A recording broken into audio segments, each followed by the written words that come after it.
Jaya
Ram Ram Ram Hare Hare.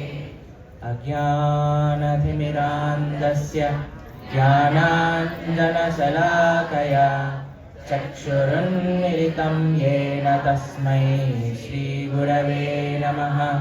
श्रीचैतन्यमनोभीष्टं स्थापितं येन भूतले स्वयं रूप कदा मह्यं ददाति स्वपदान्तिकं।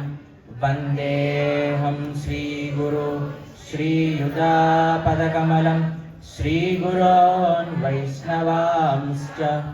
श्रीरूपं साग्रजातं सहगण रघुनाथान्वितं तं सजीवं साद्वैतं सावधूतं परिजनसहितं कृष्णचैतन्यदेवं श्रीराधा कृष्णपादान् सहगण ललिता श्रीविशाखान्वितांश्च। नमो ॐ विष्णुपादाय कृष्णप्रेष्ठाय भूतले श्रीमते भक्तिवेदान्त स्वामिनिति नामिने। नमस्ते सारस्वते देवे गौरवाणी प्रचारिणे निर्विशेष शून्यवादी पाश्चात्यदेशतारिणे। नमो महावदन्याय कृष्णप्रेमप्रदायते कृष्णाय कृष्णचैतन्य नामिने गौरत्विषे नमः। हे कृष्ण करुणा सिन्धो दीनबन्धो जगत्पते गोपेश गोपिका कान्त राधाकान्त नमोऽस्तुते। तप्त काञ्चन गौराङ्गी राधे वृन्दावनीश्वरी वृषभानुसुते देवी प्रणमामि हरिप्रिये। वाञ्छाकल्पतरुभ्यश्च कृपा सिन्धुभ्य एव च पतितानां पावनेभ्यो वैष्णवेभ्यो नमो नमः। जय श्री कृष्ण चैतन्य प्रभु नित्यानंद श्री अद्वैत गदाधर श्रीवासादि गौर भक्त वृंद। हरे कृष्णा कृष्णा कृष्णा हरे हरे हरे राम राम राम हरे हरे। मूकं करोति वाचालं पङ्गुं लङ्घयते गिरिं यत्कृपातमहं वन्दे श्रीगुरुं दीनदारिणम्। गुरवे गौरचन्द्राय राधिकाय तथालये कृष्णाय कृष्णभक्ताय तद्भक्ताय नमो नमः।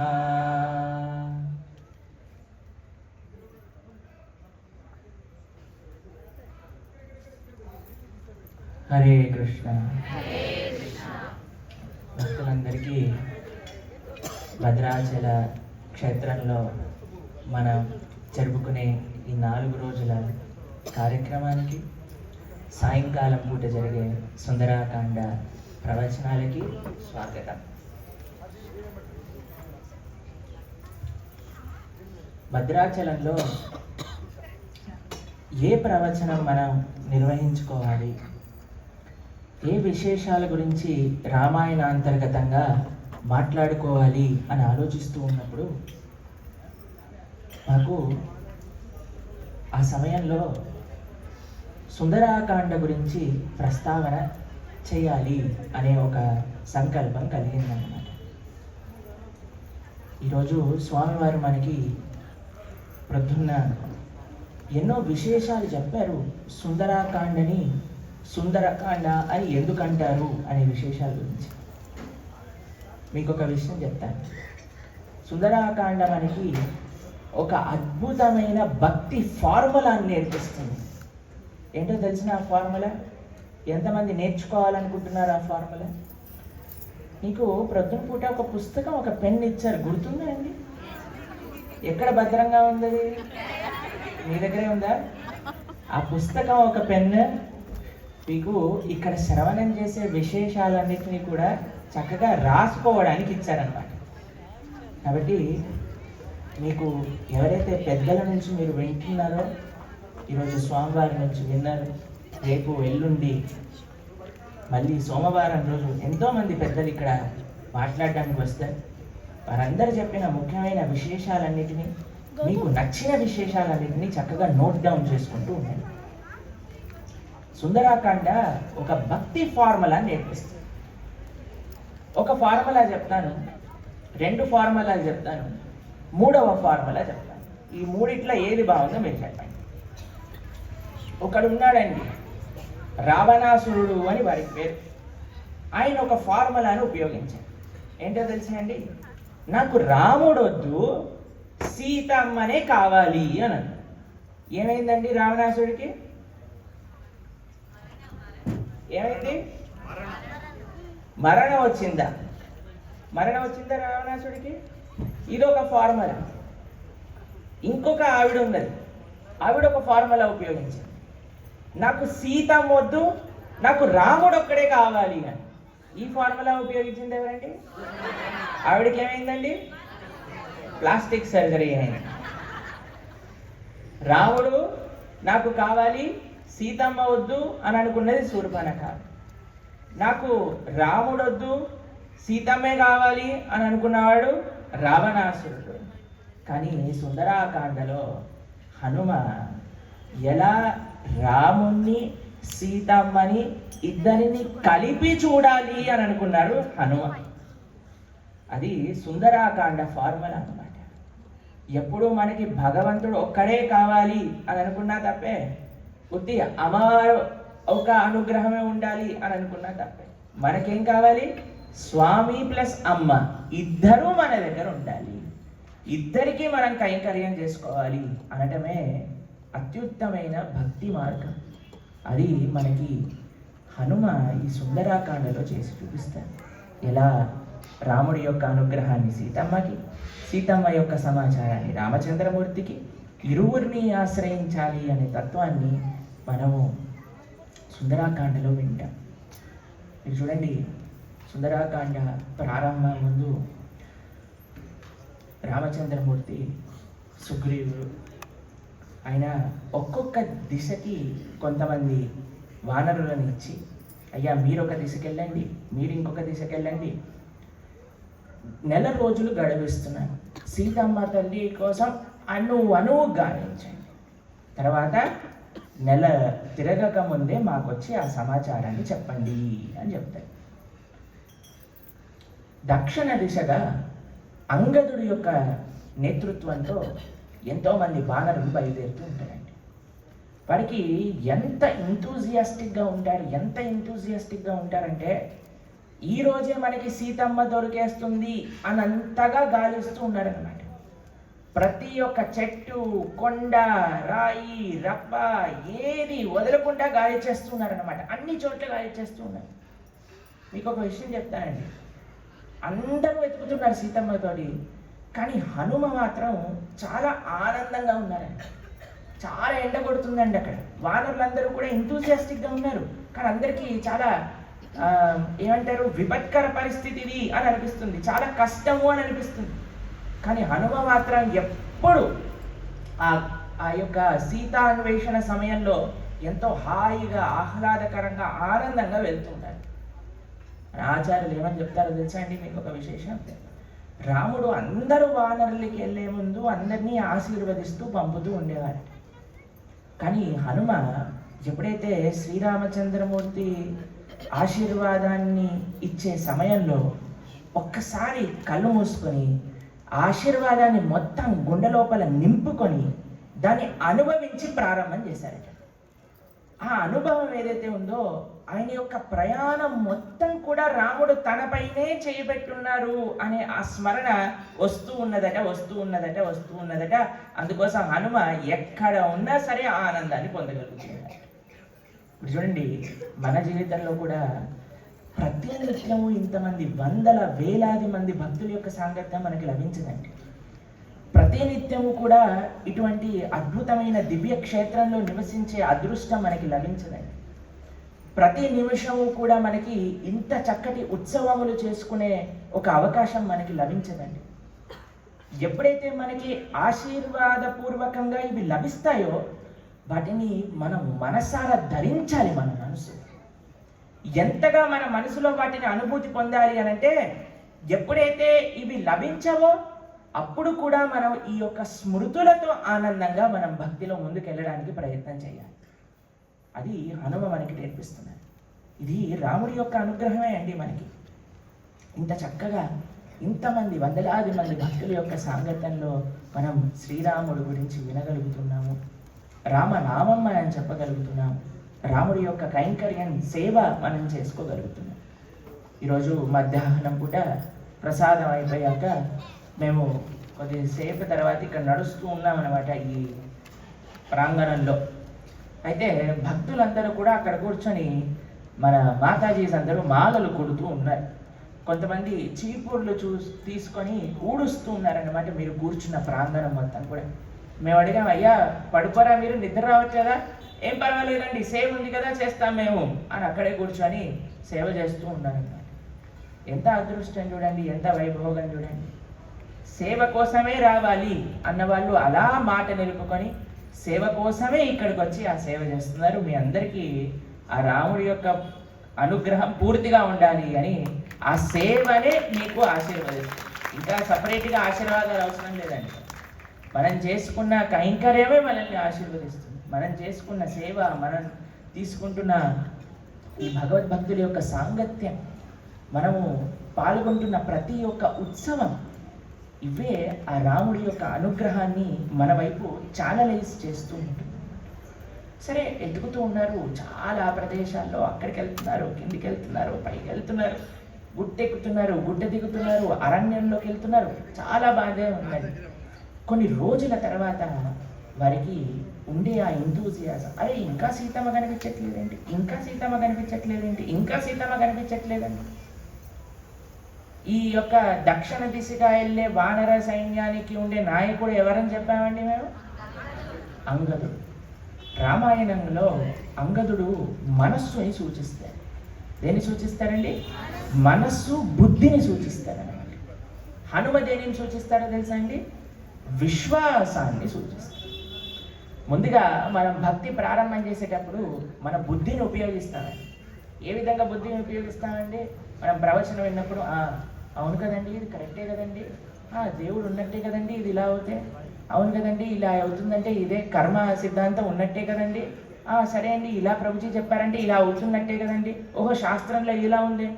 బుద్ధితో మనం ప్రతి ఒక్కటి కూడా క్యాలిక్యులేట్ చేసుకొని ఇది కరెక్టేనా, ఇది కరెక్టేనా, ఇది చెయ్యాలా, అది చెయ్యాలా అని మనము బుద్ధితో ఆలోచన చేస్తాం భక్తిలో ముందుకెళ్ళడానికి.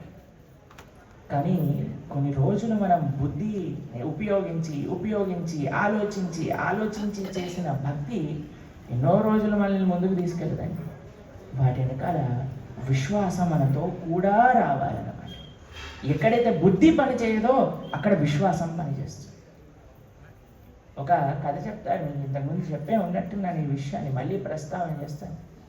ఒకసారి ఒక పెద్ద ఫ్లైట్లో చాలా టర్బులెన్స్ వస్తూ ఉంటుందన్నమాట.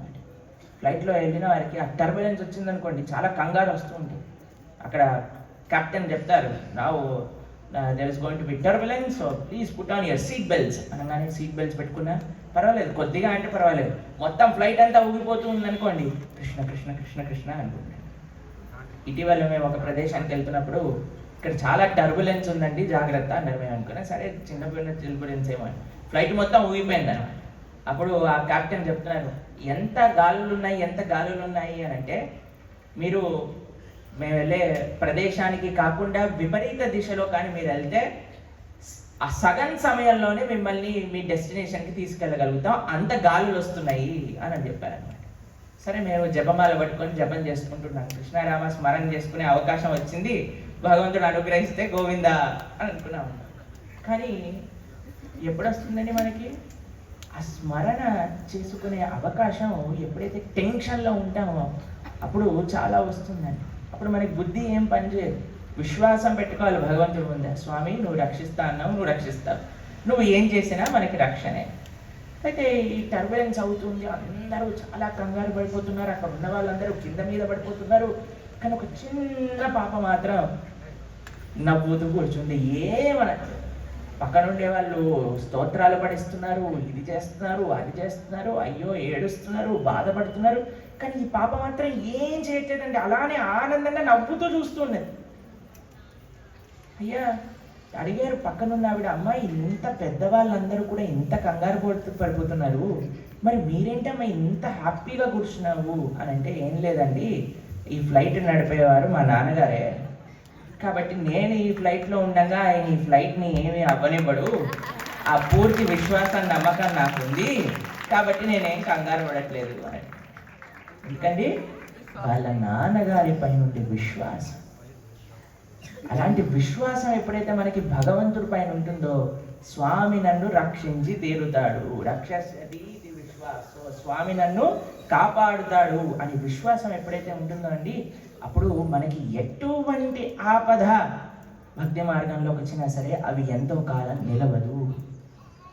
అయితే అలా అందరూ సైన్యం అంతా వెళ్తూ ఉన్నది. ఒక చీకటి గుహ కనిపించింది అనమాట వాళ్ళకి. కేవ్ అని అంటారు కదండి. ఎంత చీకటి గుహ అని అంటే, చెయ్యి లోపల పెట్టినా సరే కనిపించట్లేదట, చెయ్యి లోపలికి వెళ్ళింది అని. ఇంతవరకు అంత ఇంతూజియాస్టిక్గా అన్ని చోట్ల ఎత్తికే వాళ్ళందరూ కూడా ఆగిపోయి చూస్తున్నారు, ఈ గుహలోకి వెళ్ళాలా వద్దా. కానీ హనుమ ఏం చేశారో తెలుసా అండి, వీళ్ళందరూ ఆలోచిస్తుండగానే ఆయన లోపలికి వెళ్ళిపోయారు. ఎవరికైతే భక్తులకి విశ్వాసం ఉన్నదో, భగవంతుడు నాతో ఉన్నాడు, భగవంతుడు నేను రక్షిస్తాడు అనే వాళ్ళు ఎటువంటి భయం పొందరండి. అందుకే మన శ్రీల ప్రభుపాదుల వారి యొక్క నామము అభయ చరణారవింద భక్తి వేదాంత స్వామి. వారు అమెరికాకి వెళ్ళినప్పుడు అందరు చెప్తారనమాట, 70 సంవత్సరాల వయసులో మీరు అమెరికాకి వెళ్తారా? అసలు మీకు అమెరికా అంటే ఎలా ఉంటుందో తెలుసా? అక్కడికి వెళ్ళి మీరు ఏం చేస్తారు? అంత చలి. శ్రీమతి మొరార్జీ అని ఒక ఆవిడ ఉన్నారన్నమాట. వారు ప్రభుపాదులు వారు వెళ్ళి ప్రాధేయపడుతూ ఉండేవారు ఆవిడని, మాకు ఒక టికెట్ ఇవ్వండి కార్గో షిప్లో, మా గురువు గారు మాకు ఒక ఆదేశం ఇచ్చారు, మేము ఎలాగైనా సరే పాశ్చాత్య దేశానికి వెళ్ళి కృష్ణ భక్తి ప్రచారం చేయాలి. ఎందుకంటే కృష్ణుడు కేవలం మనవాడు కాదండి, అందరివాడు కదా కృష్ణుడు, అందరివాడు కదా భగవంతుడు, ప్రపంచం మొత్తం కూడా భగవంతుడి యొక్క భక్తి మార్గంలోకి రావాలి అని అంటే ఆవిడ అన్నారు, మీరు కానీ భారతదేశం వదిలి అమెరికాలో కానీ వెళ్తే మీరు మళ్ళీ తిరిగి రారు అని చెప్పింది. అయినా పర్వాలేదు, మా గురువు గారి యొక్క సేవ కోసం మేము వెళ్తాము అని వారు ఒక కార్గో షిప్లో 2 హార్ట్ అటాక్లు వస్తే వారు ప్రార్థన చేస్తారు, కృష్ణ ఇంత దూరం మమ్మల్ని తీసుకొస్తున్నావు అని అంటే నీకు ఏదో నాతోటి చేయించుకోవాల్సిన సేవ ఉంది, అందుకే కదా మమ్మల్ని ఇంత దూరం తీసుకొచ్చారు అని భగవంతుడి పైన అచంచలమైన విశ్వాసాన్ని పెట్టి వారికి అమెరికాకి వెళితే, వారు అమెరికాని చూసి ఇప్పుడు చాలామంది ఫ్యాన్సీ అనుకుంటారండి అమెరికాకి వెళ్ళడం. ఇందాక మమ్మల్ని ఇంట్రడక్షన్ చెప్తూ కూడా అమెరికా కూడా ప్లాన్ ఉంది అని అంటున్నారు. అది చాలా పెద్ద విషయం అన్నమాట. అంటే అమెరికాకి వెళ్ళారు అని అంటే చాలా గొప్ప విషయం అని అనుకుంటారు. ప్రభుపాదులు వారు చూసి ఏమన్నారు తెలుసా అంటే, అమెరికాని, అయ్యో వీళ్ళందరూ దుఃఖ సాగరంలో మునిగిపోయారు, కృష్ణ నీ నామం వీరికి ఇచ్చి వీళ్ళని నయం చేస్తాను అని అన్నారు ప్రభుపాదులు. భక్తుడు ఎప్పుడండి భౌతికమైన సంపద, భౌతికమైన సదుపాయాలు ఉంటారు చూడండి, అది ఎన్నటికీ ఉండదండి. ఎంతకాలం అని ఉంటుందండి మనతో? అవి ఉన్నా సరే మనం ఎంతకాలం వాటితో ఉంటామండి? భౌతికమైన సంపద మనల్ని ఎప్పుడూ కాపాడదండి, స్వామియే మనల్ని రక్షిస్తారు. అటువంటి విశ్వాసం శ్రీల ప్రభుపాదుల వారికి ఉన్నది. ఒక్క వ్యక్తి 70 సంవత్సరాల వయసులో అమెరికాకి వెళ్తే ఇప్పుడు 7 లక్షల మంది, 80 లక్షల మంది, 7 కోట్ల మంది కృష్ణ భక్తి మార్గంలో, ఈ ధర్మ మార్గంలో సనాతన సంస్కృతిని అవలంబించే వాళ్ళు తయారయ్యారు శ్రీల ప్రభుపాదుల వారి యొక్క ప్రేరణ. ఎటువంటి భయం లేకుండా స్వామి నన్ను రక్షిస్తారు అనే విశ్వాసంతో వారు ముందుకెళ్ళారు. ఇది విశేషమండి. మనందరికీ ఎప్పుడైతే మనం ఆచార్య అనుగ్రహాన్ని ఎప్పుడైతే మనం పొందుతామో, ఎప్పుడైతే మనం భక్తుల యొక్క సాంగత్యంలో చాలా సీరియస్గా మనం ఎప్పుడైతే మన సాధన చేస్తామో, అప్పుడు మనకి కూడా నిర్భయత్వం అనేది వస్తుంది. హనుమ యొక్క కృప వల్ల నిర్భయత్వం వస్తుంది అని చెప్తారు. కాబట్టి హనుమ ఎవరు అని ప్రొద్దునపూట స్వామివారు చెప్పారు. గుర్తుందా మీ అందరికీ? ఏమని చెప్పారు? హనుమ ఎవరు? సాక్షాత్తుగా గురువులే మనకి హనుమ యొక్క స్వరూపము. కాబట్టి అభయచరణారవింద భక్తి వేదాంత స్వామి శ్రీల ప్రభుపాదుల వారికి మనందరం ప్రార్థన చేసుకొని వారి యొక్క అనుగ్రహం చేతే వారు బృందావనం ఎటువంటి క్షేత్రం? మనం భద్రాచలం రాకముందు బృందావనం వెళ్ళాం. ఎంతమంది వచ్చారు మాతో పాటు బృందావనానికి? బృందావనాన్ని యాత్ర అయిపోయాక అందరు మాతో ఏం చెప్పారో తెలుసా అండి? ప్రభుజీ ఇక్కడే ఉండిపోదామండి, చాలామంది అన్నారు. మళ్ళీ వచ్చే సంవత్సరం కూడా బృందావనానికే వచ్చేద్దామండి. ప్రభుజీ బృందావనంలో ఒక చిన్న గది దొరికినా సరే మేము ఇక్కడే సెటిల్ అయిపోతామండి. కానీ శ్రీల ప్రభుపాదుల వారు బృందావనంలోనే ఉంటూ ఉండేవారు, రాధా దామోదర్ మందిరంలోనే ఉంటూ ఉండేవారు. కానీ వారు బృందావనాన్ని వదిలేసి అమెరికాకి వెళ్ళారు ఇంతమందిని బృందావనాన్ని చేర్చడానికి. అది వారి యొక్క త్యాగం, వారి యొక్క తపస్య, వారి యొక్క తపఫలాన్ని మనం ఈరోజు ఇక్కడ కూర్చొని చక్కగా మనం రాముడి గురించి మాట్లాడుకోగలుగుతాం. ఎంతమంది శ్రీల ప్రభుపాదుల వారి యొక్క మార్గం కాకపోతే ఇక్కడికి వచ్చి ఉండే వాళ్ళు కాదు చెప్పండి? ఎంతమంది ఈ శ్రీల ప్రభుపాదుల వారు స్థాపించిన ఇస్కాన్ సంస్థ ద్వారా ఏదో ఒక భక్తుడికి పరిచయం అయ్యి వారి యొక్క మాటలు విని, ప్రవచనాలు విని భక్తి మార్గంలో వచ్చిన వాళ్ళు ఎంతమంది చేయొద్దండి? శ్రీల ప్రభుపాదకి మీ ముందే ఉంది నిదర్శనం. అది మనందరికీ వారి యొక్క అనుగ్రహం. ప్రతి వారిని ఒకసారి స్మరిస్తూ మనం ప్రారంభం చేసుకున్నాం. హనుమ అలా ఫాస్ట్గా వెళ్ళిపోయాడు లోపల.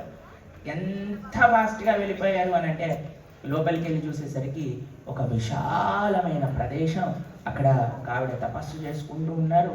అక్కడ ఎంతో అద్భుతమైన పదార్థాలు ఈ వానరులందరూ కూడా సేవించడానికి అక్కడ ఏర్పాటు చేసి ఉన్నాయట. ఎన్నో పండ్లున్నాయట, అమృతం దారలుగా పారుతూ ఉన్నదట. ఇక్కడ వీళ్ళందరూ అవి సేవించారు. తర్వాత కొంతసేపటికి ఒక సాగర తీరానికి వారు విచ్చేశారన్నమాట. అక్కడికి వెళ్ళి చూసేసరికి పెద్ద సముద్రం. అయ్యో, ఇంత సముద్రం దగ్గరికి వచ్చేసాము, ఈ సముద్రాన్ని మనం దాటగలుగుతామా? అసలు ఈ సముద్రాన్ని మనం దాటగలుగుతామా? మనకేమో అంత శక్తి లేదా? ఎలా వెళ్ళటం అని ఆలోచిస్తుంది. అందరూ చాలా డిస్కరేజ్ అయిపోయారండి. ఏం చేయాలో అస్సలు అర్థం కాలేదండి. అందరూ అలా నిరుత్సాహంగా కూర్చొని ఉన్నారు. దీనికంటే మనం ఎలానో లంఘించలేము, వెనకాలకి వెళ్తే సుగ్రీవుడు ఎలాగో మనల్ని చంపేస్తాడు, కాబట్టి ఇక్కడే మనల్ని ప్రాణాల్ని వదిలేయటం మేలు అని అనుకున్నాడు. రామాయణంలో అండి 3 ప్రస్తావనలు వస్తాయి ప్రాణాన్ని వదిలేసుకోవాలి అని అనుకుంటాను. మొట్టమొదటిది ఇక్కడ వానరులు అనుకుంటున్నారు. తర్వాత సుందరకాండలో మనం వింటాం ఇంకా 2 ప్రస్తావనలు. ఈ 3 సంఘటనలో కూడా వాళ్ళని కాపాడింది ఏంటో తెలుసండి? ఏం కాపాడింది? రాముడి యొక్క కథ కాపాడి, రాముడి యొక్క చరిత్ర కాపాడి. వీళ్ళు అనుకున్నారు, సరే పోవటం మేలు, ఇక్కడే పోదాము, రాముడి యొక్క గుణగణాన్ని కీర్తిస్తూ పోదాము అని రాముడి గురించి చెప్పడం ప్రారంభించారు. రాముడు దశరథ కుమారుడని, రాముడు చక్కగా అయోధ్య నగరంలో ఉండేవారని, ఒకరోజు వారికి పట్టాభిషేకం చేద్దామనుకున్నారని, పట్టాభిషేకం చేసుకుందామనే సమయానికి కైకమ్మ ఇచ్చిన వరాలను మళ్ళీ తిరిగి తీసుకోవటం వల్ల వాళ్ళు అరణ్యానికి వెళ్ళాల్సి వచ్చిందని, అరణ్యానికి వెళ్ళొస్తే రావణాసురుడు సీతమ్మ తల్లిని ఎత్తుకెళ్ళాడని, అప్పుడు జటాయు అనే ఒకరు వారితో యుద్ధం చేసి సీతమ్మ తల్లిని కాపాడాలనుకున్నాడు అనే సప్పటికి జటాయు అని వినంగానే ఒక పక్షి సంపాతి అని ఉంది. వెంటనే అలర్ట్ అయిపోయింది. అరే ఇది మా బ్రదర్ పేరు కదా, వీళ్ళు ఎందుకు అంటుకుంటున్నారు, వీళ్ళకి ఎలా తెలుసు అని అడగటం ప్రారంభం చేసింది. అప్పుడు వారు మొత్తం రామకథ అంతా చెప్పటం ప్రారంభం చేసింది. మీకు ఒక విషయం తెలిసిన అండి, మనకి ఎప్పుడైనా జీవితంలో ఎటువంటి సందర్భంలోనైనా సరే మనల్ని కాపాడేది రామకథ, భగవంతుడి యొక్క కథ, భగవంతుడి యొక్క నామం. మేము ఒకసారి భాగవతం, భగవద్గీత ఈ రెండు కూడా ఆన్లైన్ మాధ్యమంలో కోవిడ్ సమయంలో చెప్పాను. ఎంతమంది ఆ భాగవతం, భగవద్గీత విన్నారు? సంతోషం. ఆ భాగవతం, భగవద్గీత చెప్పినప్పుడు ఆ భాగవతం ప్రారంభం చేసే ముందు సుమారుగా మాకొక 40 ఫోన్ కాల్ వచ్చాయండి. దేని గురించి తెలుసా అండి? మేము సూసైడ్ చేసుకోవాలనుకుంటున్నాము అని. ఒక నెల రోజుల సమయం, 40 ఫోన్ కాల్. మేము వారితో ఏమీ చెప్పాలనుకోలేదు.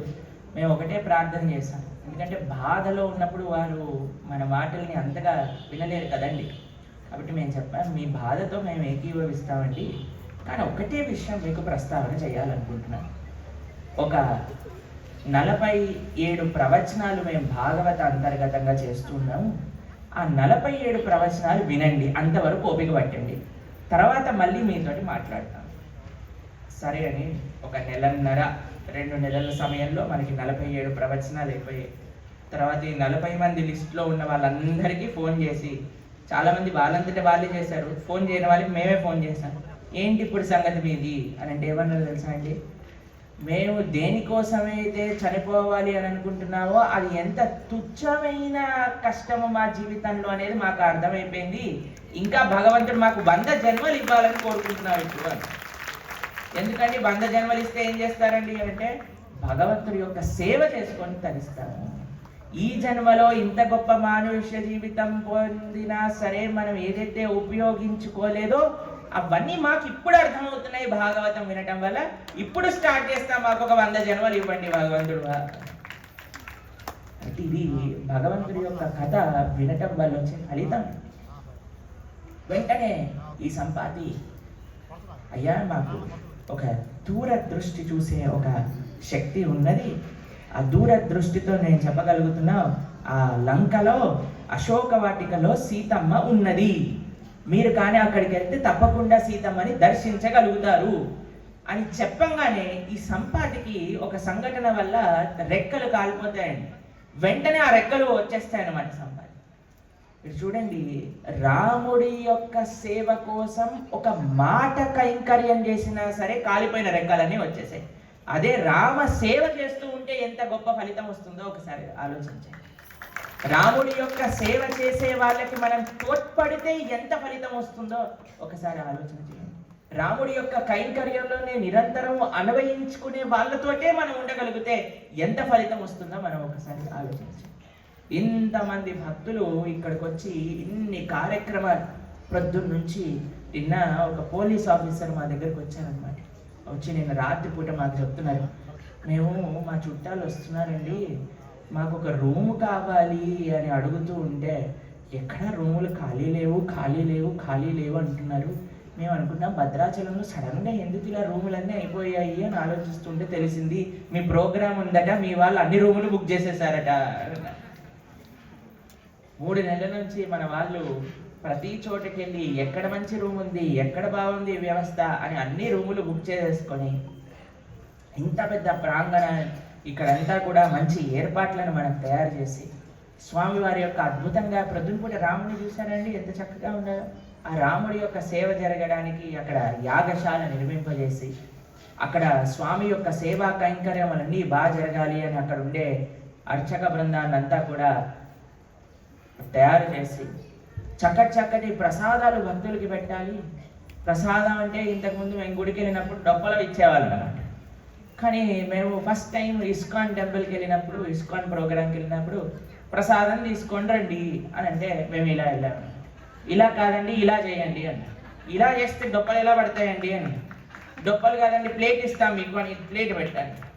ప్లేట్ పెట్టాక సరేలే ప్లేట్లో కొద్దిగంత ప్రసాదం పెడతారేమో అని నేను లోపలికి వెళ్ళాను. ప్రసాదం ద్వాదశి రోజు అనమాట. ఫస్ట్ టైం మేము వెళ్ళినప్పుడు 18 రకాల ప్రసాదాలు ఆ ప్లేట్లో మాకు పెట్టించారనమాట. అయితే మేము ఇందాక రాముడి యొక్క అదృష్టాన్ని ఇలా ఆస్వాదన చేయాలి అనుకున్నాం కదండి, అలా మేము కూడా ఆస్వాదన చేస్తున్నాం అనమాట. 2 నిమిషాలు అమ్మో ఇంత ప్రసాదమా. మేము అప్పుడు ఇంజనీరింగ్ చదువుతున్నాం, మాకు అప్పుడు భక్తుల యొక్క సాంగత్యం తెలియదు. ఎక్కడ చూసినా సరే సిగరెట్ వాసన వస్తూ ఉండేది, ఎక్కడ చూసినా సరే ఏ రూమ్లోకి వెళ్ళినా సరే అంతా పిచ్చి పిచ్చి మాటలు వినిపించేది, సినిమా పాటలు వినిపించేది. మాకు అసలు అక్కడ ఉండాలనిపించేది కాదనమాట. అనుకున్నా అరే ఈ నరకంలోకి ఎందుకు వచ్చేసాం మనము అని అనిపించేది. అటువంటి ప్రదేశంలో ఇలాంటి వైకుంఠంలో ఉన్న వాళ్ళు కూడా ఉంటారా అని మాకు ఆ రోజు అర్థమైంది. ఆ ప్రసాదాన్ని స్వీకరించాక రియలైజేషన్గా మారిందన్నమాట. ఎందుకంటే మన భక్తి యొక్క మార్గంలో ఎంత ప్రవచనం ముఖ్యమో అంతే ప్రసాదము ముఖ్యం. మీ అందరికీ ప్రసాదాలు నచ్చుతున్నాయి ఇక్కడ? చేయొద్దండి, ఎంతమందికి నచ్చిందో? చాలా సంతోషం. అక్కడ ఇక్కడ ఏమైనా పక్కు ఉన్న ప్రసాదాలు దాన్ని కంపెన్సేట్ చేస్తాయి అన్నమాట. కాబట్టి ప్రసాదాలు ముఖ్యం మనందరికీ. మా ఆలయంలో ఒకసారి ఒక భక్తుడు ఒక భక్తురాలు వారి యానివర్సరీ సందర్భంగా ఒక డైమండ్ నెక్లెస్ గిఫ్ట్ ఇచ్చారనమాట. అయితే వాళ్ళు అనుకున్నారు సరే గోపీనాథుడికి ఒకసారి ఈ డైమండ్ నెక్లెస్ సమర్పణ చేద్దాము, స్వామి యొక్క అనుగ్రహం లేకుండా ఏమి మనం పుచ్చుకోకూడదు కదా అని తీసుకొచ్చి గోపీనాథుడి యొక్క చరణాలకు ఆ డైమండ్ నెక్లెస్ని పెట్టి ఆ డబ్బాని తీసుకెళ్ళి వాళ్ళు డైమండ్ నెక్లెస్తో పాటు ఒక చిన్న ద్రోణ్లో ఒక డొప్పలో ప్రసాదం కూడా ఇచ్చారట. సరే అని కొద్దిగా భక్తుల్ని కలిసేసి వద్దాము అని ఈ డొబ్బ పైన ఆ డైమండ్ నెక్లెస్ బాక్స్ పెట్టి ఒక ఆసనం కిందికి లోపలికి అనేసి భక్తుల్ని కలవడానికి ఒక అరగంట సేపు వెళ్ళారట. అరగంట అయ్యాక వచ్చి చూసేసరికి ఎక్కడైతే పెట్టారో ఆ ప్రదేశం నుంచి అది మాయమైపోయింది. ఒకటే కంగారు, ఎక్కడికి వెళ్ళింది? ఇక్కడే పెట్టాం కదా, ఇక్కడే పెట్టాం కదా. మాయమైంది డైమండ్ నెక్లెస్ కాదండి, డైమండ్ నెక్లెస్ పైనే ఉంది, కింద ఉండే డొప్పకు మాయమైపోయింది అనమాట. ఎందుకంటే భక్తులకి ఏ ఐశ్వర్యము ప్రసాదం కంటే ముఖ్యమైన ఐశ్వర్యం కాదు. కాబట్టి అందరూ చక్కగా ప్రసాదం స్వీకరించాలి. ప్రసాదం స్వీకరించాక కొన్ని సైడ్ ఎఫెక్ట్స్ ఉంటాయండి, తెలిసిన మీకేంటో? ఎందుకు నవ్వుతున్నారు అందరూ?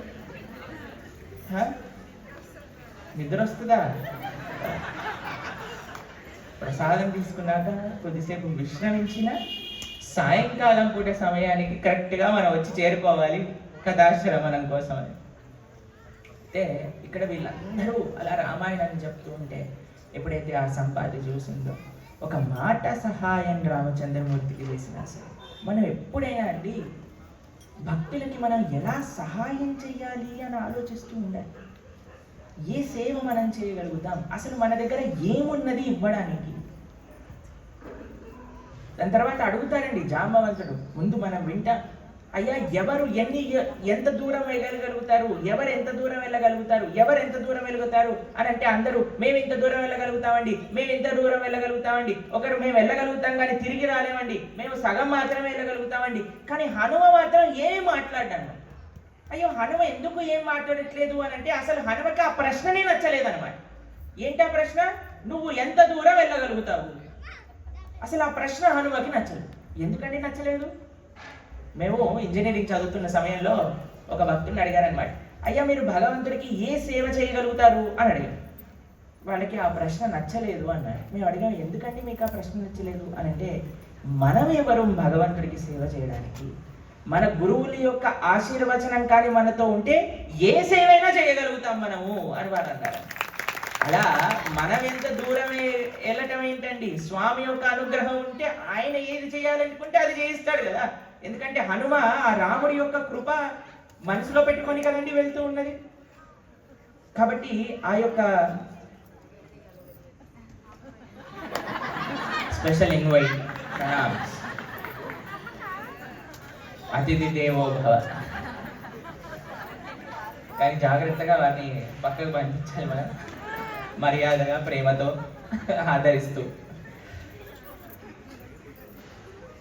హనుమకి నచ్చలేదండి ఆ ప్రశ్న. మనం ఏంటండి చెప్పేది? నేనెంత దూరం ఎదుగుతామండి? ఆ రాముడి యొక్క కృప కానీ మనతో ఉంటే అంతే కదండి మనం అంటాం. గురువు గారి యొక్క కృప, భగవంతుడి యొక్క కృప, మూకం కరోతి వాచాలం పంగుం లాంగాయతే గిరిం యత్ కృపాతమహం వందే శ్రీ గురుం దీనతారి. మనకి శరణాగతి ఈ విధంగా ఉండాలి. నేనేం చేయగలుగుతాను అనే విషయం ప్రస్తావనలోకి రాదండి. ఎంత మనము కృపని ఆర్జించగలము, భాగవతోత్తముల యొక్క భక్తుల యొక్క కృప నాకు ఎంత నేను పొందగలిగితే అంత నేను స్వామి వారి యొక్క సేవ ముందుకి తీసుకెళ్ళగలను అనే ఒక సంకల్పం మన లోపల ఉంది.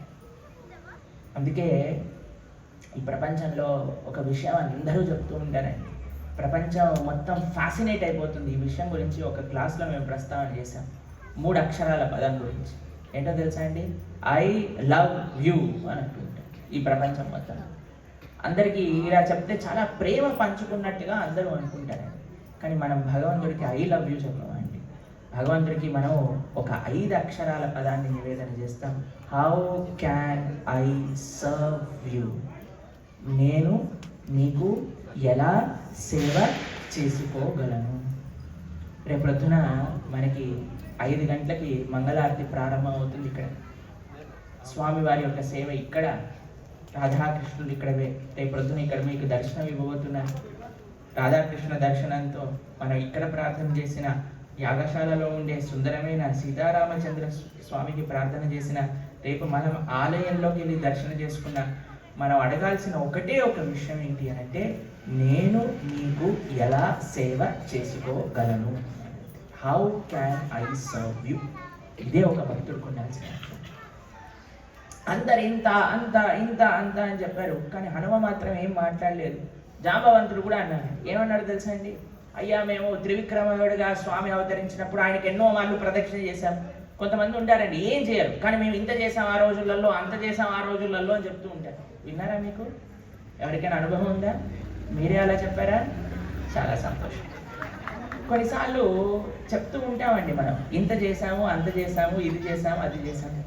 కానీ కొంత సమయం తర్వాత మనం ఆశీర్వదించటం కూడా చాలా పెద్ద సేవనే.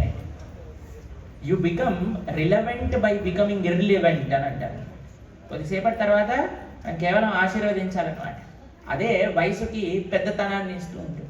మనం ఎంత వృద్ధులం అయిపోతూ ఉంటే అండి మన భౌతికంగా అంత వేరే వాళ్ళ యొక్క విషయములలో మనము జోక్యం చేసుకోకుండా ఉండాలి. ఏమి చేసినా సరే ఆశీర్వాద్ బాబా అని అంటుంటారు చూడండి, అలా అయిపోవాలి. ఎంత మనం ఇలా ఉన్నాం అనుకోండి అంత సుఖంగా ఉంటాం. ఎంత మనం వాళ్ళు ఏం చేస్తున్నారు, వీళ్ళు ఏం చేస్తున్నారు, వీళ్ళు ఎందుకు అలా చేయలేదు, వాళ్ళు ఎందుకు అలా చేయలేదు అని చూస్తున్నారు అనుకోండి, అంత బాధపడతాం. దీని ఎక్స్పీరియన్స్ మనకి ఇంట్లో ఉంటుందండి అందరికీ. అందుకే లోపల అందరు నవ్వుకుంటూ ఉన్నారు. ఇలా చేసేవాళ్ళు మా ఇంట్లో కూడా ఉన్నారు, మాకు కూడా తెలుసు. కానీ ఇలా అనుకుంటున్నప్పుడు మనం అలా అవ్వకూడదు అనే విషయాన్ని మనం ఎప్పుడు గమనిస్తూ ఉండాలి. ఎప్పుడైనా సరే ఈ విషయం మనం గుర్తుపెట్టుకోవాలి. హనుమ కూడా అండి, ఇప్పుడు ఇంత పెద్ద రాముడి యొక్క కైంకర్యం చేసిన హనుమ కూడా మహాభారతంలో మీరు చూసారనుకోండి, అర్జునుడి పైన జెండా పైన ఇలా కూర్చున్నారు. ఏం మాట్లాడలేదు, ఏమి ఆయన ప్రతాపం చూపించలేదు. అర్జునుడిని ఆశీర్వదించారు అంతే పైనుంచి, నువ్వు చేయి తండ్రి, నేను ఇక్కడ ఉన్నాను, నా ఆశీర్వచనాలు ఎప్పుడు మీతోటి ఉన్నాయి. ఇది హనుమ యొక్క గొప్పతనం. అంటే ఆయన చేసే సమయంలో ఆయన రామసేవ పూర్తిగా చేశారు, ఆయన చెయ్యని సమయంలో పూర్తి అనుగ్రహాన్ని అర్జునుడికి ఇచ్చారు. ఆయన అలా కూర్చున్నారు. ఇది పెద్దరికాన్ని నిలబెట్టుకోవటము అంటే ఇది హనుమ దగ్గర నుంచి మనం నేర్చుకోవచ్చు. సరే, హనుమ యొక్క గొప్పతనాన్ని గుర్తు చేశారు జాంబవంతుడు. అయ్యా, నువ్వు ఇలాంటి వారివి, నీకింత బలం ఉంది, నీకింత పరాక్రమం ఉంది, నువ్వు ఇది చేయగలుగుతావు. హనుమకు ఒక వరం ఉంది, మీ అందరూ వినే ఉంటారు కదండి. ఏంటి ఆ వరం? ఎప్పుడైతే ఆయన శక్తి గుర్తు తెస్తారో అప్పుడే ఆయనకి ఆ యొక్క శక్తిని ఆయన అనుభవించగలుగుతారు అని ఒక వరం ఉన్నది. కానీ ఇదే సుగ్రీవుడు చేస్తుంటే ఎప్పుడో లూజ్ అయ్యేవాడు కదండి. కానీ ఎందుకు చేయలేదంటారు? ఎందుకు ఫలించలేదంటారు? రామకార్యంలోనే అది ఉపయోగించాలి. మన యొక్క శక్తి సంపన్నులు ఊరికే నేను ఇంత గొప్పవాడిని, నేను ఇంత చదువుకున్నవాడిని, నేను ఇన్ని డిగ్రీలు చేశాను, నాకింత హోదా ఉంది, మేము ఇంత పెద్దవాళ్ళము అని చెప్పుకొని ఊరికే ఉండటం వల్ల ఏం లాభం లేదండి. మనం చదువుకున్న చదువు, మనం సంపాదించుకున్న డబ్బులు, మనకుండే జ్ఞానము, మనకుండే పలుకుబడి, మనకుండే ఆస్తి, ఇవన్నీ కూడా భగవంతుడి యొక్క సేవలో నిమగ్నమై ఉన్నారా? అప్పుడు మనం చెప్పుకోవాలన్నమాట, నాకింత ఉంది, ఇంత నేను రాముడి యొక్క సేవలో వినియోగించాను. మాకింత తెలుసండి, అది రాముడి యొక్క సేవలో నేను ప్రస్తావన చేస్తున్నాను. మాకింత జ్ఞానం ఉందండి, దాన్ని రాముడి యొక్క సేవలో వినియోగిస్తున్నాను. మాకింత పలుకబడి ఉందండి, దాన్ని రాముడి యొక్క సేవలో వినియోగిస్తున్నాం. ఎప్పుడైతే మనం రాముడి యొక్క కైంకర్యం చేయగలుగుతామో అప్పుడే మన శక్తి సంపాదనని ఉపయోగించాలి, లేకపోతే అవసరం లేదు. అందుకే సుగ్రీవుడు ప్రస్తావన చేసినా ఏం చెల్లేది కాదండి, ఎందుకంటే అది రామ కైంకర్యం కాదు. ఎప్పుడైతే రామ కైంకర్యం విషయం ప్రస్తావన వచ్చిందో అప్పుడు హనుమ తన శక్తి సంపాదనని గుర్తుపెట్టుకుంది. అలా ఒకసారి ఆ యొక్క భావనతో ఆయన ఎప్పుడైతే ఒక పెద్ద స్వరూపాన్ని ధరించి మహేంద్రగిరి పైన నించుంటే వానరులందరికీ ఎలా కనిపించారట అంటే మహేంద్రగిరి పైన ఒక మేరు పర్వతం ఉన్నట్టుగా అనిపించిందట. ఎంత ఆనందపడ్డారట అక్కడ ఉండే వానరులందరూ కూడా. మా హనుమ ఈ కార్యాన్ని చేస్తున్నారు, ఇంకా బాగా చేయ హనుమ, నువ్వు తొందరగా నించు, సీతమ్మ తల్లిని కనుకొని రా, మనందరం వెళ్ళి రాముడిని చెప్తాము అని ఎంత ఆనందపడ్డారు అని అంటే అంత ఆనందపడ్డారు అక్కడ ఉండే వానరులందరూ. ఇది అన్నిటికంటే పెద్ద విషయం అండి. ఈరోజు స్వామివారు అడిగారు కదా, పక్కన వాళ్ళు బాగుపడుతుంటే ఎంతమంది ఆనందిస్తాము అని. ఇప్పుడు మీరందరూ ఏమన్నారండి? ఏం మాట్లాడలేదు, కొద్దిగా ఆలోచన చేశారు. కరెక్ట్ విషయం అది. మనం ఎప్పుడు చెప్పుకుంటూ ఉంటాం, భక్తి మార్గంలో మనం ముందుకెళ్తున్నామా లేదా అని మనకి ఎప్పుడు తెలుస్తుంది అని అంటే పక్కన ఉన్న వారి భక్తులు చేసే సేవని, కైంకర్యాన్ని మనం అప్రిషియేట్ చేస్తున్నామా? మనకి చిన్నప్పటి నుంచి అలవాటు ఏంటండి, మన ఇంట్లో కరెంట్ పోయింది అనుకోండి, వెంటనే అడుగుతాం పక్కింట్లో కరెంట్ ఉందా అని అడుగుతాం. పక్కింటి వాడు కరెంట్ లేదని అనుకున్నాం, అమ్మయ్య వాళ్ళ ఇంట్లో ఉందమ్మా అనగా వాళ్ళ ఇంట్లో ఎలా ఉంది, మా ఇంట్లో ఎలా లేదు. పోతే అందరికీ పోవాలి, కానీ ఒకళ్ళకి పోయి ఒకళ్ళు పోకూడదు. కాబట్టి మనకి పక్కని వారు బాగున్నారు, మేము బాగాలేదు, అందరం బాగాలేదు అని అంటే ఓకే, కొద్ది గొప్ప పర్వాలేదు, అడ్జస్ట్ అవుదామని. కానీ వేరే వాడు బాగుండి మనం బాగున్నాం అనుకోండి, చాలా కష్టం. ఒకసారి ఒక ఆయన ఒక ప్రదేశానికి వెళ్ళారట. అక్కడ పీతలు తెలుసండి, క్రాబ్స్ అంటారు చూడండి, పీతలు. అయితే అన్ని పీతల పైన ఇలా మూతలు పెట్టి ఉన్నాయట.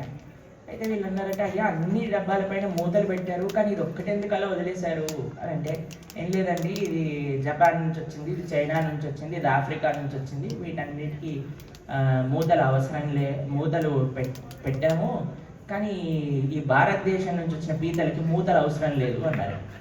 ఏమైంది, ఎందుకు అవసరం లేదు అని అంటే, ఈ భారతదేశంలో వచ్చిన పీతలు ఒకళ్ళు పైకి ఎక్కుతూ ఉంటే మిగతా వాళ్ళందరూ పట్టుకొని దాని కిందికి లాగేస్తారండి, కాబట్టి ఏం కంగారు లేదు, ఏది బయటికి రాలేదు అని చెప్పారు. అలా మనం ఒకళ్ళు ముందుకు వెళ్తూ ఉంటే వాటిని చూసి అప్రిషియేట్ చేయటం అనేది మనకి చాలా ముఖ్యం అండి మన జీవితంలో. పక్కన వారు ఎదుగుతున్నారు అని అంటే ఆనందించడం అనేది అన్నిటికంటే ముఖ్యం అండి. ఈరోజు అన్నారు కదా, ఒకరు ముందుకు వెళ్తున్నారు, ఒకరికి వైభోగం వస్తుంది అని అంటే ఎన్ని తప్పుడు రీజన్స్ అయినా మనం ఆపాదించి ఇది నిజం కాదు అనే ఒక భ్రమలో మనం బ్రతకడానికి సిద్ధమవుతాం. కానీ అయ్యా వీరికి భగవత్ కృప ఉంది అని అనుకొని మన మనసుకి మనం చెప్పే అవకాశం లేనే లేదు. అటువంటి ప్రస్తావన మనసు తేనేదే. ఎన్నటికి మనకి ఆ ప్రస్తావన వస్తుందో అప్పుడు అరే నా హృదయం శుద్ధీకరణ జరుగుతుంది అని మనం తెలుసుకోవచ్చు. ఒక వ్యక్తి మంచిగా ధార్మికమైన సేవ చేస్తూ ఉంటే ఇంకొకరికి అస్సలు పడేది కాదనమాట. ఎలాగైనా వీడి ధార్మికమైన సేవ ఆపాలి అని అనుకుంటూ ఉండేవాడు. అయితే ఈ ధార్మికంగా ఉండేవాడు, సేవ చేసుకునేవాడికట ఒక నమ్మకం ఉండట. కొద్దిగా ఏమంటారు వాటిని, శకునాల్ని నమ్ముతారు. అయితే ఈయన ఒక పుస్తకంలో ఒక శకునాన్ని చూశాడట. ఎవరైనా ముక్కు తెగిన వ్యక్తిని చూస్తే ముందుకు వెళ్ళకూడదు అని అన్నారు. ఈయన అనుకున్నారట, పొద్దున్నే తయారయ్యి అయ్యో నేను భద్రాచలం యాత్ర వెళ్తాను, 4 రోజులు అక్కడ బ్రహ్మాండంగా సేవ చేసుకుంటాను, మేము కూడా భద్రాచలం వెళ్తున్నాం అని వాట్సాప్ స్టేటస్లో అప్లోడ్ చేశాడు. వెంటనే ఈ పక్కన ఉండే వ్యక్తి చూశాడు, వీడు భద్రాచలం వెళ్తాడో, ఎలా వెళ్తాడు భద్రాచలంలో, ఎలా వింటాడు ప్రవచనాలు, ఎలా సేవిస్తాడు స్వామి, నేను కూడా చూస్తా అనగానే పొద్దున చదివిన గుర్తొచ్చింది, ముక్కు లేని వాడిని చూస్తే వెళ్ళకూడదు అని. వీడు ముక్కు పట్టుకొని కోసేసుకున్నాడట. కోసేసుకొని వాళ్ళ ఇంటి ముందు వెళ్ళి ఇలా కూర్చున్నాడు. కూర్చే పాపం ఈ వ్యక్తి వచ్చాడు, బయటకు కానీ ముక్కు లేని, అయ్యో ముక్కు లేని వ్యక్తి వచ్చాడు కదా అని లోపలికి వెళ్ళిపోయాడు. ఇదండి మన పరిస్థితి. ధార్మికంగా ఉండే వారి యొక్క సేవ ఆపడానికి మనం ముందుకెళ్తే మనల్ని మనం నష్టపెట్టుకున్న వాళ్ళం అవుతాం, కానీ మన జీవితంలో వచ్చేదేం లేదండి. మరి అలా ప్రయత్నం చేయకూడదు కూడా. మనం ఒకరు ముందుకెళ్తున్నారు, మనతో పాటు ముందుకెళ్తున్నారు, మనకంటే ముందుకెళ్తున్నారు అని అంటే చాలా సంతోషపడాలి, ఆశీర్వచనం తెలియజేయాలి. అది ఒక నిజమైన భక్తుడికి ఉండే లక్షణము. కాబట్టి దీన్ని ప్రాక్టీస్ చేద్దాం మనందరం కూడా, దీన్ని ఆచరించడానికి ప్రయత్నం చేద్దాం మనందరం. పక్కన వారు ఎంత మనకి మంచిగా వెళ్తున్నారు అని అంటే అంత ఆనందించడానికి మనం ప్రయత్నం చేయాలి. అందరూ కీర్తిస్తున్నారట, అందరూ హనుమని పొగుడుతున్నారట. హనుమ ఒక్కసారి రాముడిని అలా తలుచుకొని రాముడిని గుర్తు తెచ్చుకుంటూ ఆ స్వామి ఒక్కసారి ఆ చిరు మందహాసము హనుమలో కలిగి రాముడిని గుర్తు తెచ్చుకుంటూ, రాముడి యొక్క సేవను గుర్తు తెచ్చుకుంటూ ఒక్కసారి జై శ్రీరామ్ అంటూ బయలుదేరారు. ఎప్పుడైతే బయలుదేరుతారో మందర పర్వతం పైన ఎంత ఫోర్స్ వచ్చింది అని అంటే అక్కడ ఉండే బంగారము, వెండి అవన్నీ కూడా కరిగి పారటం ప్రారంభం చేశాయట. అక్కడ ఉండే జంతువులు అన్నీ కూడా హనుమతో, చెట్లు జంతువులన్నీ కూడా హనుమతో ఇలా ఆకాశంలో వెళ్ళిపోయాట. మేము కూడా లంకకి వెళ్తాం హనుమతోటి అని. అంత ఆనందం ఉప్పొంగిందట వాళ్ళందరికీ. మేము కూడా హనుమతోటి వెళ్ళాలి, మేము కూడా హనుమతోటి వెళ్ళాలి. ఎందుకో తెలుసా అండి, చాలా రోజుల తర్వాత మీకు ఒక బంధువు వచ్చారనుకోండి మీ దగ్గరికి, అప్పుడు ఆ బంధువు కారెక్కి వెళ్ళి అలా మన గేట్ దగ్గర నుంచి యూటర్న్ తీసుకొని కనిపించేంత దూరం వరకు మనం బయట ఉండి సెండ్ ఆఫ్ ఇస్తాం కదండి. అలా మేము ఎంత దూరం వెళ్ళగలిగితే అంత దూరం వెళ్తాం హనుమతోటి. ఆయన రాముడి యొక్క సేవకి వెళ్తున్నారు అని అక్కడ ఉండే జంతు జాతం అంతా కూడా అనుకున్నదట. ఇది ఒక వైష్ణవుడికి ఉండవలసిన ఒక మర్యాద. ఇంకా తెలుసా అండి, మన దగ్గరికి ఎవరైనా పెద్దలు వచ్చారనుకోండి, వారు వెళ్ళేంత వరకు వారితోటి వెళ్ళాలి. వారు కనిపించని దూరం వెళ్ళేంత వరకు వారిని దర్శనం చేసుకోవాలి. ఎప్పుడైతే వారికి మనం కనుచూపు మేర కనిపించట్లేదో అప్పుడు మనం ప్రణామం చేయాలి అని మన యొక్క వైష్ణవ ఎటికెట్ అని అంటారు కదండి, సదాచారం మనకి చెప్తుంది. అందుకు ఇక్కడ ఉండే వాళ్ళందరూ కూడా అరే రామసేవకి బయలుదేరుతున్నారట కదా హనుమ, వారికి మనం కూడా సెండ్ ఆఫ్ ఇద్దాం, వారితో పాటు మనం ఎంత దూరం వీలైతే అంత దూరం వెళ్దాము అని వారందరూ వెళ్ళి మళ్ళీ తిరిగి వచ్చినట్టుగా మన ఆచార్యులు చెప్తారు. దాని తర్వాత ఏం జరిగింది, హనుమ అలా ప్రయాణం చేస్తూ ఉన్నారు. మొట్టమొదటిగా సముద్రంలో నుంచి ఒక ఆబ్స్టికల్, ఒక ఆటంకం హనుమకి ఎదురైంది. ఏమిటా ఆటంకం? ఎవరికి తెలుసు? చెయ్యొద్దండి, చెప్పండి తెలిసిన వారు. మాట్లాడి మైనాకుడు అనే పర్వతం మొట్టమొదటి ఆటంకం. ఏం చేశారో తెలుసా అండి, మైనాకుడు ఒక అద్భుతమైన శిఖరములతో హనుమకి ఆతిథ్యం ఇవ్వడానికి అన్ని రకాలైన సదుపాయాల్ని పెట్టుకొని స్వామి స్వాగతించడానికి నిల్చున్నాడు అన్నమాట. అదేంటండి, ఇంత బాగా సత్కరించడానికి వస్తే దాన్ని ఆటంకం అంటారు, సత్కరించడానికి వస్తే అది వైభోగం కదా అని మనం అనుకోవచ్చండి. కానీ మనం ఒక్కసారి భగవత్ మార్గంలో, భగవత్ సేవా మార్గంలో మనం ఎప్పుడైతే ప్రయాణం ప్రారంభం చేస్తామో అప్పుడు మనకు వచ్చే భౌతిక సుఖములు కూడా ఆటంకములే. ఎన్నోసార్లు ఏం చేస్తారు తెలుసా అండి, మనం స్వామిని ఆరాధన చేయడం ప్రారంభం చేస్తాం. సరే, భద్రాచలంలో స్వామిని సేవించుకున్నాం. ఎందుకు? రాముడిని సేవించుకుంటే ఈ కష్టం మనకి ఏదైతే ఉందో అది పోతుందేమో. సరే, కష్టం పోయిందనుకోండి, రామచంద్ర నీకు టాటా బాలిబాయ్. కష్టం తీరేంత వరకు రామానే నీ దాసుడిని, రామానే నీ దాసుడిని. కష్టం పోయిందనుకోండి, ఒక సుఖం వచ్చేసింది అనుకోండి, రాముడికి టాటా. అది ఒక మానవుడి యొక్క ప్రవృత్తి అలా పనిచేస్తూ ఉంటుంది చాలాసార్లు. కేవలం భగవంతుడికి ఏదో ఒక భౌతికమైన సంపద కోసమే కావాలి అని ప్రయత్నం చేసే ఒక ఆలోచన ఉంది కదండి, అది ఎన్నటికీ భక్తి కాదు, భక్తి అనిపించుకో. ఇక్కడ హనుమ రాముడి యొక్క సేవలో రామ బాణంగా వెళ్ళాలి అని అనుకున్నాడు. రామ బాణం ఏం చేస్తుందో తెలుసా అండి, ఎక్కడైతే దాని యొక్క గురి ఉందో అక్కడి వరకు వెళ్ళి ఆ పనిని పరిసమాప్తి చేసుకొని మళ్ళీ తిరిగి రాముడి దగ్గరికి వెళ్ళిపోతుంది. అది రాముడి యొక్క రామ బాణం దగ్గరకు ఉండే లక్షణం. కాబట్టి నేను ఇక్కడ బయలుదేరుతుంటే ఈ భౌతికమైన సుఖం రూపంలో ఈ మైనాకుడు ఏం చేస్తున్నాడు అసలు అని ఆశ్చర్యంతో హనుమ ఆగలేదండి, స్వీకరించాలి అని అనుకోలేదండి. కానీ ఆ రెస్పెక్ట్ని, ఆ ఆతిథ్యాన్ని గౌరవించటం కోసం తన చేతిని ఇలా నిలిపేశారు, ముందుకెళ్ళిపోయారు. ఒక భౌతికమైన సుఖ సంపదలు కూడా భగవన్ మార్గంలో ఒక విఘ్నమే. చాలామంది ఇలా ప్రార్థన చేస్తూ ఉంటారు, స్వామి విఘ్నాలన్నీ తొలగించేసేయండి, విఘ్నాలన్నీ తొలగించేసేయండి. కానీ దాంతోపాటు మనం ఇంకొక ప్రార్థన చేయాలండి, స్వామి నీ దగ్గర నుంచి దూరంగా వెళ్తే అటువంటి మార్గంలో విఘ్నములు కూడా కలిగించు అని చెప్తాను.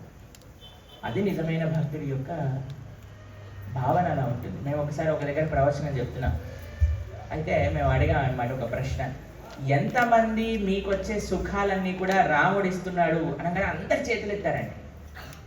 ఎంతమంది మీకు వచ్చే దుఃఖాలు కూడా భగవంతుడు ఇస్తున్నాడు అని అంటే ఎవరు చేతులు ఎత్తలేదండి. అయితే మేమన్నా ఎందుకండి చేతులు ఎత్తలేదు అని అంటే, దేవుడు ఎందుకండి కష్టాలు ఇస్తాడు, దేవుడు అందరికీ మంచి చేయాలనే చూస్తాడు కదా అని ఒక ఆవిడ ప్రస్తావన చేసింది. అవునమ్మా, దేవుడు నీకు కష్టం ఇచ్చేది కూడా నీ సుఖం కోసమే. భగవంతుడు మనకి కష్టం ఇచ్చేది కూడా మనకు అనుగ్రహించడానికే. ఇది తెలుసుకున్నప్పుడే మనం సంపూర్ణంగా భగవంతుడి యొక్క మనసుని అర్థం చేసుకున్న వాళ్ళం అవుతాం. మనం ఇటీవలే శరణాగతి అనే 3 ప్రవచనములు చేసుకున్నాం. వాటిని తప్పక ప్రతి ఒక్క భక్తుడు వినవలసిన ప్రవచనములు. ఎందుకంటే ఒకసారి మనం భగవంతుడి దగ్గరికి వెళ్ళాలి, స్వామిని ఆశ్రయించాలి అని అంటే మనకు ఉండవలసిన స్వభావములు ఏమిటి, అసలు శరణాగతి అంటే ఏమిటి, అసలు శరణాగతుడికి ఉండవలసిన లక్షణములు ఏమిటి అని ఆ ప్రవచనంలో ప్రస్తావన చేసుకున్నాం. హనుమ దాన్ని స్వీకరించలేదు, ముందుకి అలా ప్రయాణం చేస్తూ ఉన్నారు. రెండవ ఆటంకం ఏమిటండి హనుమకు వచ్చింది? సురస అనే నాగమాత. ఆవిడ ఏం చేసిందో తెలుసా అండి, నాకు ఒక వరం ఉంది, నువ్వు ఎలాగైనా సరే నా నోట్లోకి వెళ్ళవలసినదే అని. అప్పుడు హనుమ ఏం చేశారో తెలుసా, తన యొక్క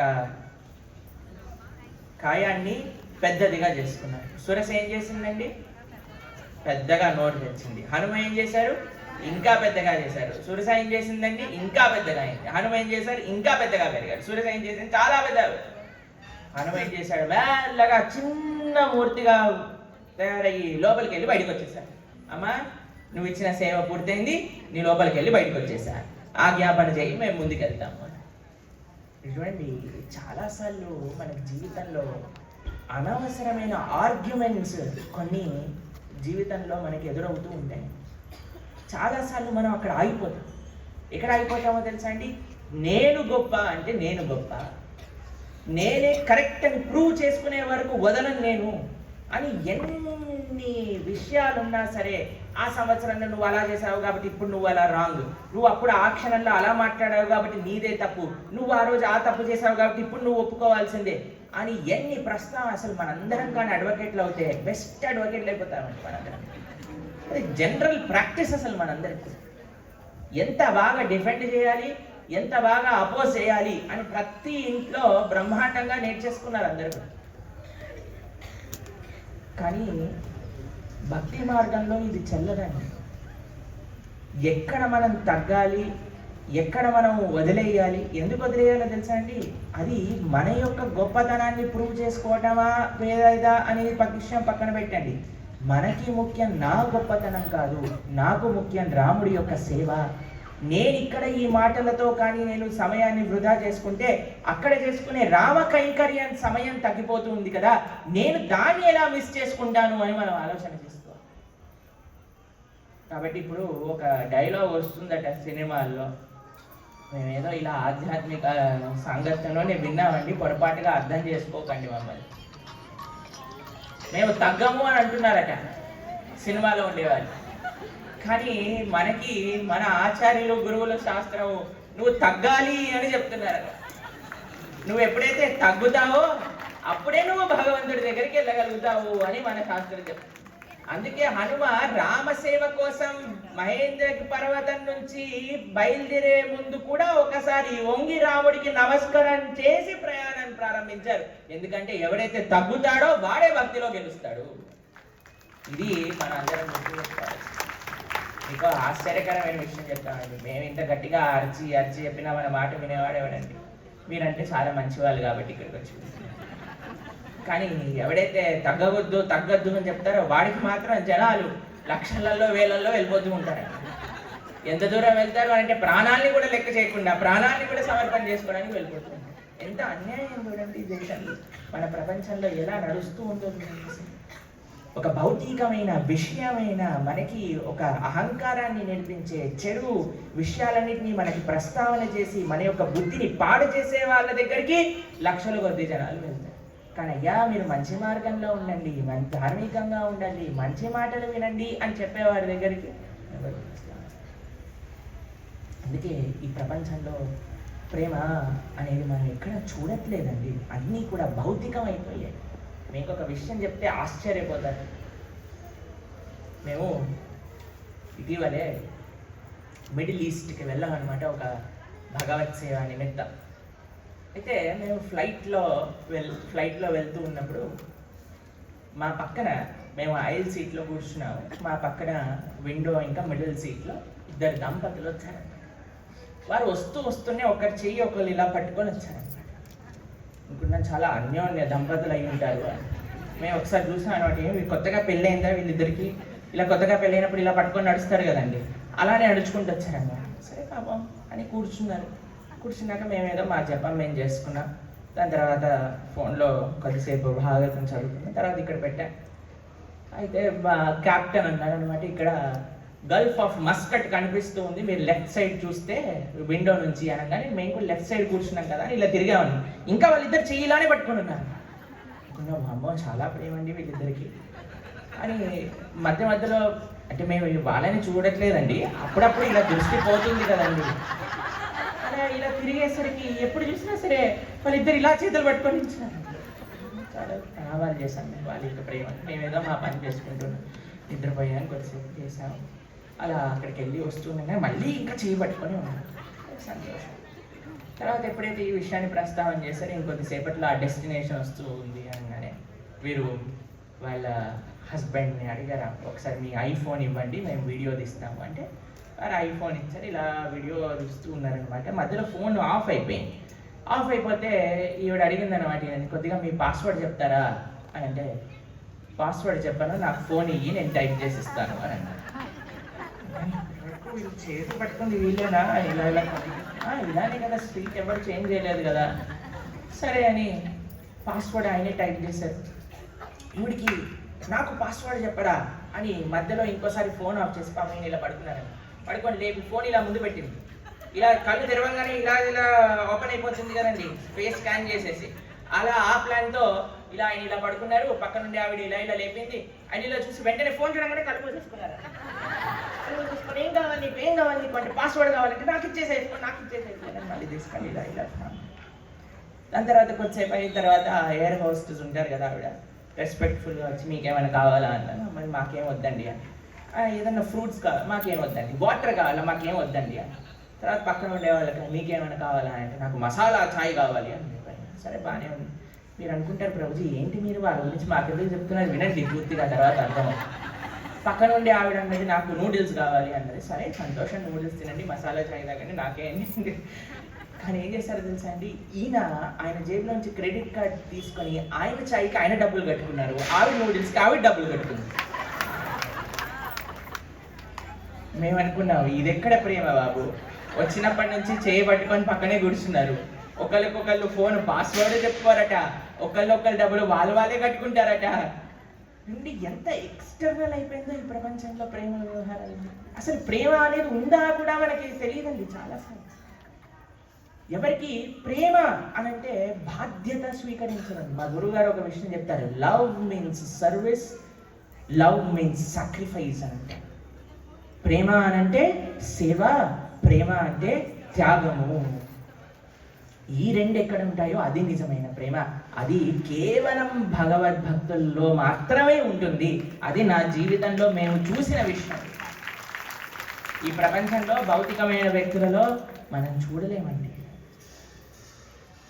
కానీ ఎప్పుడైతే మనం భక్తుల యొక్క సాంగత్యంలోకి వస్తామో అప్పుడు వారు మన కోసం ఏమి చేస్తున్నారు, వారు దానివల్ల ఏమైనా పొందుతున్నారా అని కానీ మనం ఆలోచిస్తే భగవద్భక్తులు మనల్ని ధరింపజేయడంలో పొందేది ఏమీ లేదండి. మన శ్రేయోభిలాషుడై మనం ఎంత ముందుకెళ్ళాలి అని ప్రస్తావన చేస్తున్నారు. అలా వారికి ఉండే ముఖ్యమైన సమయాన్ని ఇక్కడ చూడండి, ఇంత పెద్ద ఆర్గనైజేషన్ చేసినప్పుడు మనకి మన భక్తులు ఆదిలాబాద్లో ఎవరైతే సేవ చేశారో శ్రీనివాస్ ప్రభు కానివ్వండి, ప్రశాంత్ ప్రభు, రాజేంద్ర ప్రభు, వీళ్ళందరూ వారి యొక్క భౌతికమైన డ్యూటీస్ ఏవైతే ఉన్నాయో అవన్నీ చేస్తూ వాటి నుంచి సమయాన్ని ఎంతో కేటాయించి ఎన్నోసార్లు ఇక్కడికి వస్తూ ఇక్కడ మనందరి కోసం ఈ కార్యక్రమాలన్నీ కూడా ఏర్పాటు బాగా చేయాలి అనే వారి యొక్క తపన ఏదైతే ఉందో అది ఈరోజు మనకి ఇంత వైభవంగా మనం ఈ కార్యక్రమం చేసుకునే ఒక చక్కటి అవకాశాన్ని మనకి ఇచ్చింది. వాడికి ఏమైనా వచ్చిందా అండి అంటే ఏం లేదు, వాడికి వచ్చింది పాప నిద్ర లేదు. నిన్న మేము సుమారుగా 1 o'clockకి మేము రూమ్కి వెళ్తూ వారిని చూస్తూ ఉన్నాము. వారు ఇంకా ఒక్కొక్క భక్తుడికి కూడా ప్రసాదాన్ని తినిపించి వాళ్ళ అకామిడేషన్స్కి డ్రాప్ చేస్తూ ఉన్నారనమాట. తర్వాత మేము పొద్దున్నే ఇక్కడికి కిందికి వచ్చినప్పుడు అడిగాము, ప్రభుజీ ఉన్నారా అని అంటే, లేరండి 2 గంటల నుంచి ఫోన్లు రావడం ప్రారంభమైపోయి ఆయన బయటే ఉన్నారు అని అన్నారు. అలా నిద్ర, ఆహారము ఏమీ లేకుండా 24 గంటలు వచ్చిన వారికి ఎలా సేవ చేసుకోవాలి అనే తపనతోటే వాళ్ళు ఆలోచిస్తూ సేవ చేస్తున్నారు. ఇంత నిస్వార్థ భావన ఎక్కడ ఉంటుందండి భక్తుల్లో కాకపోతే. కాబట్టి ప్రతి ఒక్క దగ్గర కూడా మన లోపల నుంచి ఏదో ఒకటి ఆశించి చూసే ఒక స్వభావము ఈ లోకంలో ఉండే జనాలకు ఉంటుంది. అది భగవంతుడి దగ్గర లేదు, భగవద్భక్తుల దగ్గర కూడా లేదు. ఎక్కడైతే మనం భగవద్భక్తుల యొక్క సంగతిగా ఉంటామో అక్కడ మనం తగ్గవలసినది. మనం ఎప్పుడు కూడా దాసులమే. మనకి ఇంకా ఏ ప్రాతిపదిక ఉండదండి. మనం ఎవరమి, ఏ వర్ణంలో వాళ్ళము, మనం ఏం చదువుకున్నాము, మనం ఏమి సంపాదన చేసుకున్నాము, ఏవి మనకి భగవంతుడు చూడనండి. మనం ఎంత భగవద్భక్తుల యొక్క దాసులుగా ఉంటామో అదే స్వామి చూస్తాడు. ఆ కాన్షియస్నెస్, ఆ మనసులో ఆ స్వభావాన్ని మనం తెచ్చుకోవడానికి హనుమ సురస దగ్గర తగ్గి ఆవిడ్ని మెప్పించి ఆవిడ యొక్క అనుగ్రహాన్ని పాత్రుడై ముందుకి నడిచారు. 3వ ఒక ఏమంటారు, ఒక ఆబ్స్టికల్ హనుమకి వచ్చింది. ఆవిడ పేరేంటండి? హింహిక. ఆవిడ ఏం చేసింది? హనుమ యొక్క నీడ పట్టుకొని హనుమని కిందికి లాగడానికి ప్రయత్నం చేసింది. మీకు విషయం తెలుసా అండి, వాగ్వాదాలను మనం డార్జ్ చేయాలి, కానీ మన లోపల ఇంకొక అర్థం ఉంటుంది. వేరే వారిని కిందికి లాగాలి అనే ఒక మనస్తత్వం ఎప్పుడైతే మన దగ్గర ఉంటుందో దాన్ని వదిలిపెట్టే ప్రసక్తే లేదండి. దాన్ని సమూలంగా నిర్మూలించాలి. అందుకు హనుమ ఒక్క దెబ్బతో సింహికని ఏం చేశారు? ఎందుకు అని అంటే అసూయ, ఈర్ష ఇవి ఎన్నటికీ భక్తుడి యొక్క హృదయంలోకి రాకూడదు. అసూయ, ఈర్ష కానీ ఎవరైనా భక్తుడి యొక్క హృదయంలో ఉంటే వైకుంఠంలో నో ఎంట్రీ. వైకుంఠం వీసా మీకు కావాలి అని అంటే, గోలోకం వీసా పైన మీకు స్టాంపింగ్ అవ్వాలి అని అంటే కొన్ని రూల్స్ అండ్ రెగ్యులేషన్స్ ఉన్నాయండి. అమెరికా వీసా కంటే కొన్ని కోట్ల రెట్లు కష్టం వైకుంఠం వీసా పొందాలి. ఏంటో తెలుసా అండి వాటికి ఉండవలసిన క్వాలిఫికేషన్స్? ఎంత నువ్వు దాసుడుగా, అదే మన ఆస్తి. వీసా అడిగేటప్పుడు ఏమంటారు? మీ దగ్గర ఎంత బ్యాలెన్స్ ఉందో తీయండి అని అంటారు. మనం చూపించాల్సిన బ్యాలెన్స్ ఏంటో తెలుసా అండి? ఎంత మనం భక్తుల యొక్క సేవ చేసుకున్నాము అనే బ్యాలెన్స్ చూపించాలి. కొన్ని ఉండకూడదండి. ఇవి మీ దగ్గర ఉన్నాయా అని అడుగుతారు, అవి లేవండి అని చెప్పాలి. మనకి లేకూడదు ఏంటో తెలుసా అండి?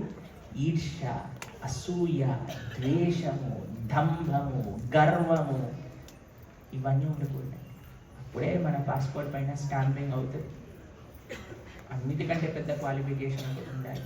అయ్యా నా అంతటా నేను ఇక్కడికి రాలేదు, ఒక రికమెండేషన్ లెటర్ ఉండాలి. తెలిసినా మీకు? ఎవరైనా నీకు తెలిసిన వారి నుంచి అక్కడ లెటర్ పంపిస్తేనే మీకు శాంక్షన్ చేసేది. అలా మనకి వైకుంఠం నుంచి, గోలోకం నుంచి ఎవరైతే దూతలు ఉన్నారో వాళ్ళు మనకి తెలిసిన వారై ఉండాలి.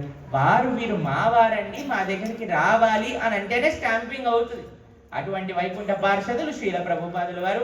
అటువంటి వైకుంఠ పార్షదుల యొక్క పార్షదులు మనకి ఎప్పుడు కూడా వాళ్ళ యొక్క అండుదండలో మనం ఉన్నామనుకోండి, వారి యొక్క మార్గంలో మనం ఉన్నామనుకోండి, వారు తెలుసండి, వారి రికమెండేషన్ వల్ల మేము ఇక్కడ ఉన్నామండి అని మనం భావిస్తే అప్పుడు తప్పకుండా మనకి ఎంట్రీ ఉంటుంది. అలా ఈ మూడిటిని క్రాస్ చేసుకుంటూ హనుమ లంకకి చేరుకున్నారు. హనుమ లంకకి చేరుకున్నాక ఏమైనాయి అనే విశేషాలన్నీ కూడా రేపటి ప్రవచనంలో మనం ప్రస్తావన చేసుకుందాం.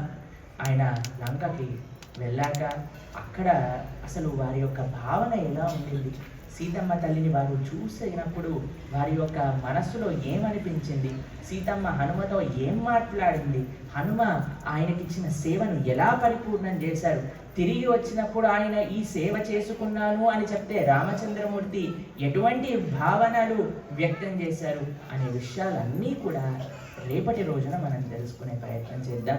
రేపటి రోజున ప్రొద్దున్నే మనకి 5 గంటలకి ఇక్కడ మంగళారతితో మనకి ప్రారంభమవుతుంది. మంగళారతి, తులసి అర్చన, నృసింహారతి. దాని తర్వాత మనము చక్కగా స్వామి యొక్క నామ జపం ఇక్కడ మనం చేసుకుంటాం. జపం చేసుకున్నాక సుమారుగా 7 గంటల ప్రాంతంలో శ్రీల ప్రభుపాదుల వారికి గురు పూజ చేసుకొని మనం ఇక్కడ నుంచి బయలుదేరి గోదావరి నది తీరానికి మనం చేరుకొని అక్కడ గోదావరి నదికి మనం ఆరాధన సమర్పణ చేసుకొని మనందరం కూడా స్నానాలు అక్కడ పూర్తి చేసుకొని మళ్ళీ మనము కొత్త నూతన శుభ్రమైన వస్త్రములు ధరించి ఇక్కడికి మనం 10 గంటల కల్లా చేరుకుంటే మనకి రేపు ప్రొద్దున ఇక్కడ రామచంద్రమూర్తి, అక్కడ మనం మూర్తులు ఇక్కడ ఎవరైతే వేయించేస్తున్నారో వారికి అష్టోత్తర శత కలశాభిషేకం మనం ఇక్కడ చేసుకుంటాం అన్నమాట. 108 కలశములు ఇక్కడ స్థాపన చేసి స్వామివారికి చక్కటి అభిషేకాన్ని మనం ఇక్కడ ఈ ప్రాంగణంలోని ఈ స్టేజ్ పైన మనం దర్శిస్తాం. అది అయిపోయాక మళ్ళీ మనం పూర్ణాహుతిని సేవించుకుంటాం.